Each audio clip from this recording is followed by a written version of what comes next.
Бәріне сәлем достар. Бүгін мен сендерге осындай күнделікке жай ғана өте жылдам жасалатын макияжды көрсетемін. Және бүгін менімен бірге жаңа менің микрофоным болады. Сонымен жасап отырған ең бірінші видеом. Сондықтан достар, сендерге ұнайды деп үміттенемін. Ал енді көпке созбай бастайық. Күнделікті жасайтындай тональный крем Dior. Мен алдыңғы жылы сендерге бұның түсі өте ашық деп айттым ғой. Сонымен соны қалай дұрыс жағудың амалын ойлап таптым. Бұрынғыдан алатыннан біраз кішірек мөлшерде аламын. Сосын оны кисточкамен былай екі алдымен щечкаларыма, сосын маңдайыма былай жағып қоямын, чтобы тұра тұрсын деп біраз. Осы жылдың басында мен өзіме сондай бір мақсат қойғам, жалпы бизнесімді автоматизацияландырам деп. Сол автоматизацияландыруым ақырындап аяқталып келе жатыр. Наконец-то мен өзім магазинімді автоматизацияландырдым. Себебі күнделікті қағазға жазып жүрген уже ескі заман. Сондықтан мен заманға сай талаптармен жүретін боламын деп шештім. Сондықтан осы жылға өзіме сонда бір мақсат қойғам. Осы жылы мен магазинімді түгелімен автоматизацияландырамын деген. Көктем бойынан бастап мен іздедім. Неше түрлі фирмаларды көрдім, әртүрлі программаларды қарадым, тестілеп. Солардың арасынан негізі көпшіліктің ұсынысы бойынша олар 1С-ті айтты, мақтады, яғни. Сосын мен 1С-ті алдым. Бірақ 1С-тің бір жаманы, ол әрбір қадам ол ақша екен 1С-та. Сонысы маған ұнамады. Әрине, программасы біраз интерфейс жағынан жеңіл, бірақ оған үйрену керек. Біріншіден оған үйрену керек. Үйреніп алған соң жеңіл. Ал оған үйрену үшін сендер әрбір сұрақтарыңа жауап беру, ол ақылы болады. Сол жағынан маған 1С ұнамады. Сосын міне жарты жыл бойына мен 1С-ті зерттеп өзім үйреніп, сол қалпы дұрыс шешімге, дұрыс жолдарын таба алмай, дұрыс амалдарын таба алмай жұмыс істеудің 1С-тан бас тартуға тура келді. Бір жақсысы, оларда контракт болады екен. Сол контрактпен ақшамның жартысын қайтарып берді. Себебі мен жарты жыл ғана қолдандым онымен. Енді мына қазір көріп тұрғандарындай мен консилер жағып жатырмын. Консилерді көрдіңдер ма? Бұлай мына кисточкадан, мына өзінің консилердің кисточкасынан емес, мына кисточкадан жағамын. Себебі солай мен жұқа қабат жағып шығамын. Бүгін мен қатты қалың қабат жаққым кеп тұрған жоқ, жай ғана жеңіл қабат жаққым кеп тұр. Себебі мен бір визажисттан жақын арада естігенім бар. Ол айтады, егер макияж жақсы тұрсын десеңдер, өте жұқа қабат жағу керек дейді. Сол визажисттың ақылына көніп, соны жасайын деп ұйғардым. Консилерді жақтым, бірақ ол жоқ. Келесі менде контуринг ол Charlotte Tilbury деп айтқым келеді, бірақ ол емес. Бұл шик. Ары қарай мұрныма кетпеймін. Мұрным, в принципе, түзу, нормально. Қазір, если что, осы неден қалған красканы мен мұрныма да, көзіме де бәріне жаға салам. Міне, көрдіңдер ма? Мен оны ешқайда езіп жатқан жоқпын. Бұлай бір орында tapping motion дейді әйтеуір ағылшын тілінде. Сондай әрекеттермен жағамын. Ақырындап міне мына мұрнымның мына қырына да жағып шығамын. Сосын астына да, иегім астына. Жаңа айттым ғой,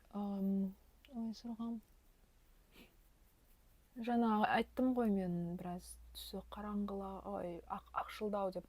Сол ақ түсті біраз жаю үшін осындай контурингті көбірек жағамын. Келесі румяна ретінде сол баяғы Jordani Gold'тан помада. Осы Jordani Gold'тың помадалары румяна ретінде өте жақсы келеді. То же самое. Бұлай жаймаймыз, осылай ғана бір орында тапталудың арқасында румянаны жауып шығамыз. Және міне мына жерде жақтыңдар ғой, көздеріңе де қайталайсыңдар. Және иектеріңе де қайталайсыңдар. Сол кезде сонда бір қалыпты түс болады. Яғни макияждарың максимально табиғи болып көрінетін болады. Айтпақшы, мен өзіме жаңа микрофон алдым. Каспидан заказ бердім, осындай. Бір нәрсе болса, ссылкасын қалдырып кетейін, сендер де Каспи магазиннен тапсырыс бере аласыңдар. Енді бүгін жазып отырған видеом бірінші болады, бірақ осының алдында тестілеген уақытта, в принципе, нормальный. 30 мың теңге тұрады екен вроде бы. Бағасына қараған жоқ, әйтеуір ең жақсысын ала салдым. Отзывтар бойынша самый популярный деп. Сол 0012 пен әрине. Себебі жалпы менің түсінгенім, мына рассрочкалар негізі бізге өте жақсы мүмкіндік береді. Әрине сатушыға ол ыңғайсыз, себебі ол үстінен процент қосып төлейді. Себебі мен өзімде де Каспи магазинім бар ғой. Сондықтан мен білем, олар проценттарын алып кететінін, бірақ сатып алушыға рассрочка деген өте ыңғайлы. Себебі мысалға бәрібір бағасын қойған кезде, мысалға рассрочкаға алмайтын болсаңыздар, онда бәрібір сол бағаның ішінде рассрочканың бағасы жүреді. Сондықтан мен көп жағдайда жаңағы рассрочканы таңдаймын. Себебі енді все равно ішінде тұрған соң зачем переплачивать дегенде. Рассрочкаға алсам бітті, зато қатты кошелекқа ауыр тимейді. И зат та сенде бар.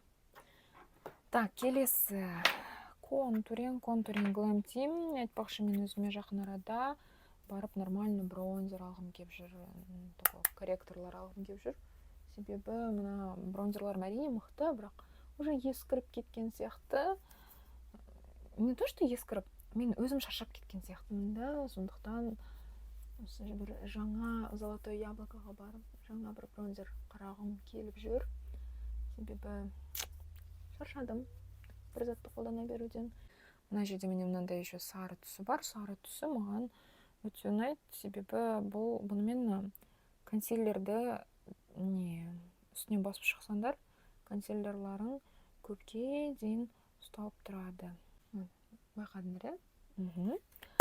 Енді келесі қасты мен жай ғана Jordani Gold карандашымен, как обычно. Мына бір әдемі кисточкам бар, сол кисточкамның сыртқы щеткасы өте ұнап жүр. Осы именно мына қасты бояу кезінде әдемі көрінеді. Айтпақшы, мен сериал қарамағалы көп болды. Және жақын арада өзім үшін Ханде Эрчелмен совсем другой деген ба, какой-то бір сериал. Сол сериалды бастадым. Бір нәрсесі ұнамайды әйтеуір, бірақ бір нәрсесі ұнайды. И басқа енді қызықты сериал жоқ болғандықтан, және мен естігенім бойынша ол жаңа сериал, қазір 23 жылы шыққан. Сондықтан енді жарайды қараймын деп шештім. Көре берейін деп аптасына бір рет Кинопоискта шығады. Сол Кинопоискта қараймын, бірақ как всегда турецкий сериал 1 сағат бойына. 1 сағат бойына мен шыдамаймын. Мен 20 минутқа бөліп тастаймын. Әрбір 20 минуттан күнде қарап отырамын. Таңертең, әсіресе таңғы асымда ішкен кезде сол Кинопоискта сол сериалды қосамын да, бір 20 минут көремін, и все. И, кстати, мен обычно әрбір жыл сайын, жаңа жылда, немесе көктемде, мен обычно үйде отырып «Пираты Карибского моряны» көретінмін. ТВ-1000 ма, Кинопоискта ма, әйтеуір бір каналда ылғи осы «Пираты Карибского моряның» бүкіл серияларын көрсететін. Айтпақшы, мына менде «Гель для бровей» тоже шик. Қатты қатырат деп айта алмаймын, но нормальный. Пойдет. біздің үй пока осы жылы дұрыс емес, сондықтан мен жұмыста өзім сотовыдан көруге тура келіп жүр, бірақ сонда да менің ойымша әрбір жыл сайын көрсем де әрдайым өзіме бір жаңа әсер алам, жаңа идеялар алам. Және маған сондағы Джек Воробейдің осы персонажы ұнайды. Оның осы өзін өзі қалай ұстайтыны, оның әртүрлі идеялары өте ұнайды. Сондықтан мен оны қараймын. Так, келесі Жаде. Бұл Жадені мен сендерге қайдан алғанымды айтпаппын. Бұны мен Золотое яблокодан скидкамен 8.000 теңгеге алдым. Және негізі бұл палетка жайында айтып кететін болсам, бұл Huda Beauty бар ғой, сол Huda Beauty'дің типа репликаларының ең сапалысы. Короче, бұның сапасы жаңа Huda Beauty'ға ұқсайды, бірақ просто Жаде Израиль ма, сондай Египет па, сол фирма.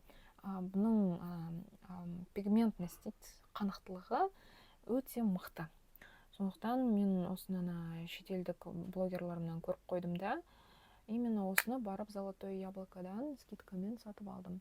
Соның міне ортаңғы түсі маған андай жақсы переходный оттенок дейді ғой, transition shade деп. Сол түс ретінде жақсы ұнап жүр күнделікке. Осылай көрдіңдер ме, мен мына жерді жасаймын, білмеймін.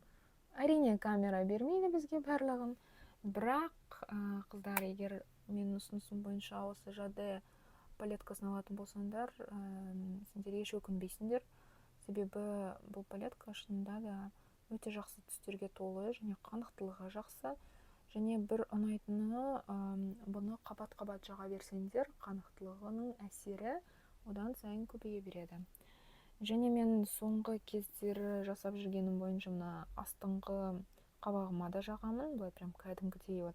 Былай астына қарайсаңдар, мен көрдіңдер ме, домаланып тұр, объем деп тұр ғой.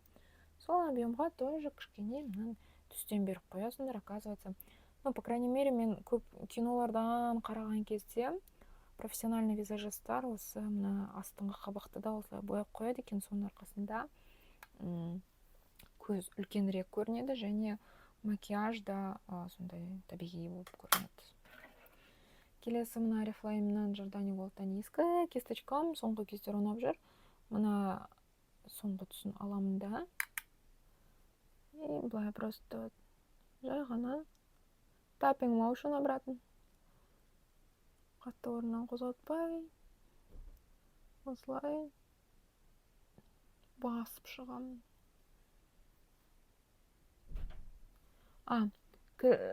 Шығарған кезде, тушевать ететін болсаңдар, онда бұлай ішіне қарай тушевать етесіңдер. Сонысы міне әдемі көрінеді. Сол кезде, получается, тенені сендер сыртқа емес, біраз ішке қарай кіргізесіңдер. Және соның арқасында такой объемный взгляд пайда болады. Кішкентай фиолетовый кисточканы бұрын студент кезімде как-то 4,5 мыңға алғам. Бүкіл ақшам соған жұмсағам.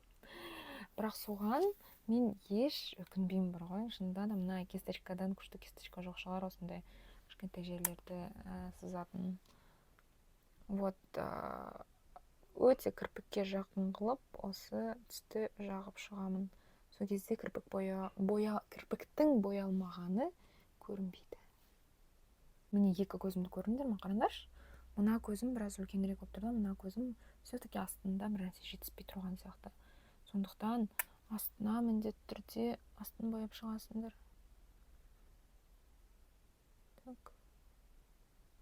Так, енді қайтадан жаңағы түсті аламын. Сосын мына қара түспен жаңағы бірінші жаққан түстің арасына сол біраз қанықтылығын күшейтемін. Енді келесі звезда программы менің соңғы кездері, яғни мына образға жақсы келетін ақ спарклдарды қолданамын. Жалтыр деймін, қазақша. Әйтеуір спаркл деген соң мен спаркл деп кеттім. Шынында да шетелге еліктеуден білмеймін, шетелдегі блогерларды көретіндіктен ба, мен көп заттарды осы ағылшын тілінде айтамын да, орысша аудармасын, қазақша аудармасын кейде ұмытып қалатын кездерім болады. Ну ничего, да? Зато мен ағылшыншасын білемін. Міне, қараңдаршы қалай әдемі көрінеді. Негізі туш жаққым келеді. Негізі. Бірақ тушты кетіру қиын. Оған қосымша мицеллярная вода тасу керек, анау мынау тасу керек. Одан да мен аламын да вот каял.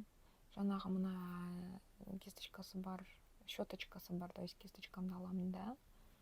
И сонымен ақырындап кірпіктерім бойымен кішкене дымка салып шығамын, дымка. Яғни ол четкая линия емес, яғни түзу сызық емес, жай ғана дымка. Міне қараңдаршы, екі көз қалай өзгерді. Мына көз уже біраз пайда болды, короче. Астына да сызып жіберуге болады. Кішкене қалдықтармен жаңа түс алмаймыз, тек қалдықтармен. Вот и все. Енді ерін. Айбай, мен бағанадан бері мына шоколадпен отырыппын ғой. Кешірім өтінемін, таңғы асқа мен шоколад жедім. Енді мына Мистаис. Қазір мен сендерге айтамын, түсі 32. Мен қандай помада жағарымды білмеймін. Менің әлі тапсырыс беріп қойған помадам келген жоқ Oriflame'нан.